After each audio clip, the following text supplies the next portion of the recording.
Hello everybody, this is MaximumDonut.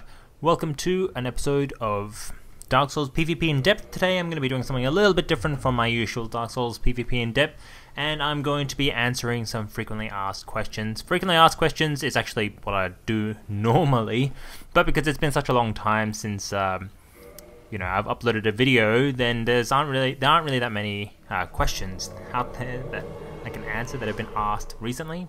So I'm just going to maybe think of a few things just to talk about randomly to fill the time, and I will take questions from this video's comment section below and try and make another video subsequently to answer that, and then so on and so forth.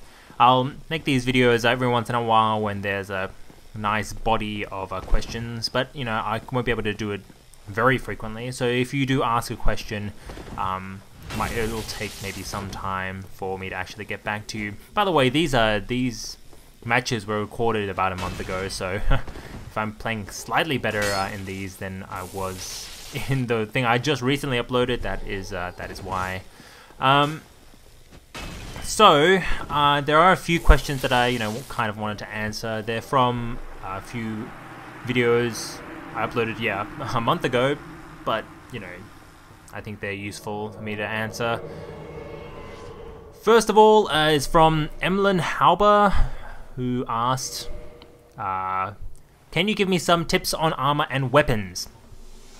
So I made a video with a dexterity build to show what kind of weapons you should use as a beginner. I think the dexterity builds are by far the best ones to start off with, but strength weapons can also be pretty viable. It's just the problem with strength weapons is if you want to make a really optimized build, you sort of have to stick with one or two, or if your strength goes up to like 50 or something, in which case you could probably use all of them. But you have to really make a decision about how many points into strength you're actually going to devote. So I mean, I put say 46 points into strength with this character.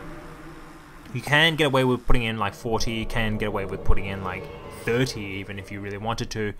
It's really up to you, but for beginners in general, I would recommend that you start off with a dexterity build. So use things like katanas, you can use even curved swords like the falchion, or even the gold tracer, because they're really fast weapons that you can use to try and get a good feel for the game before you actually make a commitment, I suppose, to one particular build or the other. It gives you a good starting point, I suppose, to learn the dynamics of the game and the lag of the game, and also will teach you how to backstab properly, which I don't condone necessarily, but it's something that every Dark Souls player will really have to learn at some point. So you might as well learn it with weapons that aren't so punishing when you fail with a backstab. So, the other thing that you should really use is the Boulder Side Sword, which you can get by farming the Boulder Knights, either in the Undead Burg, or you can go to Sen's Fortress, but there are more of them in the Undead Burg, in that church where you fight the gargoyles, the twin gargoyles, Belfry gargoyles. So, that would be my recommendation for starting weapons. In terms of armor, I would say there are a few really low poise pieces of armor that everyone should really be aware of. The best of which is the Hollow Soldier Waistcloth. It has the highest weight to poise ratio. Yeah, it's the highest weight to poise ratio armor in the game. So if you're wanting a really light character just to have a little bit of extra poise, you can slap that on. I think it's 1.5 weight or 2 weight or something. It gives you 7 poise. It's ridiculously good. So if you're wanting to know some good armor, I mean, that's really definitely one of them. Otherwise, there are really good low weight, reasonable poise sets. The Dark Armor is one of them. The Armor of Thorns is another one. And if you want the highest possible weight to poise ratio, other than that Hollow Soldier Waistcloth that I just told you about, you would be looking at probably Havel's Armor. I think Havel's Armor is the best, and then Giant's Armor is okay as well, but Giant's Armor looks like garbage, so take from that what you will. most of the armor sets that I use in PvP, or that I used to use in PvP, are combinations, I guess. So Havel's armor in addition to other pieces of armor, but after the patch, since Darkwood Grain Ring is no longer usable really, or it's rather been nerfed to all hell, now you have to be a lot more selective with the weapon, with the armor sets you use. So you'll see a lot of characters that I use having the Elite Knight armor, which is another low weight, high poise armor setup. So it's really up to you, but I'd say go with a combination, go with what you like, but you know, use pieces of the Elite Knight armor because it's pretty good as well. Okay, so the next question, excuse me, is from 2099 Mao, who asks, where do I farm Titanite Slab? Unfortunately, there's no places that you can reliably farm Titanite Slab. I've heard from people that you can get random Titanite Slab drops off the Dark Wraiths in the New Londo Ruins, but I'm not 100% sure on that. You're gonna have to sort of confirm that with someone who really knows their Dark Souls PvE. I know that you can get a Titanite Slab off the Titanite, sorry, what am I talking about? From the Stray Demon, who is in the Undead Asylum, when you return there using that crow thing. There's one there. There's one in the downstairs area where you fight Calamite in a chest near a waterfall, and then you can get one guaranteed off one of the crystal lizards in the Great Hollow. So those are 3 guaranteed ones that you can get, and then you can get more, I suppose, either by farming the Dark Wraiths or yeah, something like that. Anyway, yeah, I'm not like exactly the best person to ask about that, but it's, wow, that was, I kind of thought he was going for that backstab, so I was like, yes, I'll change directions and get him when he was at my back, but it didn't really work out for me there.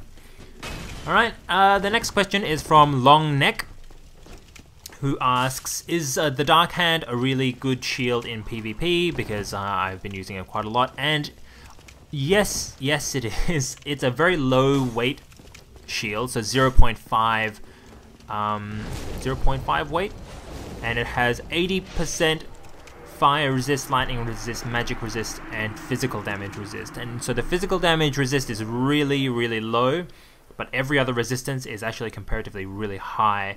Not as high as like the, you know, like the Black Knight shield for fire resist, for example, or I think the Crest shield has better magic resist, but it's an overall really good choice for light shield.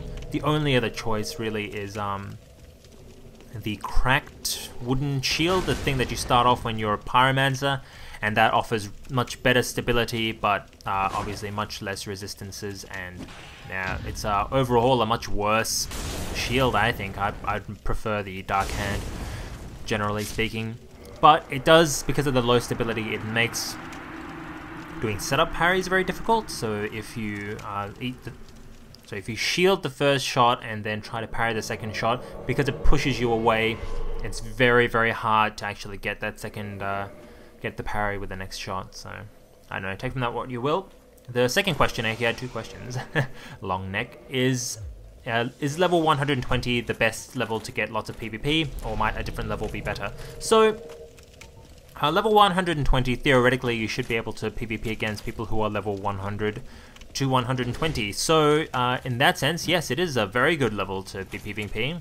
Most of the characters that I PvP with nowadays are sitting at level 100, because for a long time I was like, oh yeah, you know, I'll maybe PvP in the arena. But then, actually, a lot of people, I think, had the same sentiment as me, but didn't wind up PvPing in the arena, just like I have not. But anyway, so a lot of people are PvPing at level 100. So if you're going to make some builds, I would recommend to you maybe make some level 100 builds, make some level 120 builds, and then, yeah, just try your luck. But level 100 build is obviously much easier to create, because you won't have to go through so much of the game. You'll have to do 2 full playthroughs of the game, 1 in New Game Plus really, to get a level 120 character basically. But yeah, I mean, a level 100 character, you can sort of play through parts of the game and still get there after 2 playthroughs, so yeah. Okie doke, this video is coming to an end. I hope this video was in some ways useful, but thanks for watching, guys. I'll see you in the next episode. I think I'm about to finish this guy off. I can't remember what happened in this videos. It was a long time ago. Oh yes, that's right.